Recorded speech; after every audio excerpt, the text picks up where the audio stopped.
tout est hyper intense et tout doit être géré au mieux à bord et aussi à terre. C'est une des plus dures, voire la plus dure. On est armes égales, donc derrière c'est celui qui fera le mandeur. La solitaire du Figaro, moi j'en rêvais quand j'étais adolescent. Et c'est on va dire l'école de l'excellence dans la course au large. Moi je l'ai vécu en 2018, c'est aussi une épreuve où les émotions sont très présentes. On va au bout de soi, on découvre des choses, des fois en bien, des fois en plus dur sur soi-même. Donc ouais, c'est une très grande épreuve. Et c'est une grosse fierté pour Paprec d'être associé à la solitaire du Figaro. On n'est pas one shot.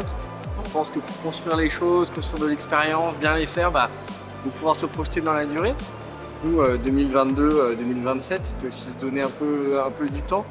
Donc c'est ça notre logique en fait.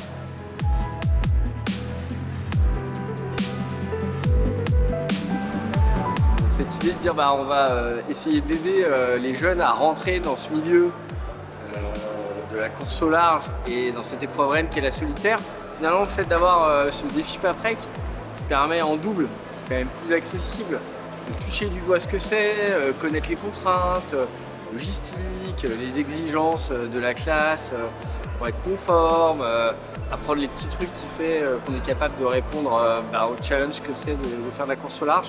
Toutes ces petites choses, l'idée c'est de les apprendre dans un cadre qui est accessible et du coup de créer de l'envie pour revenir faire le gros truc qui est la solitaire.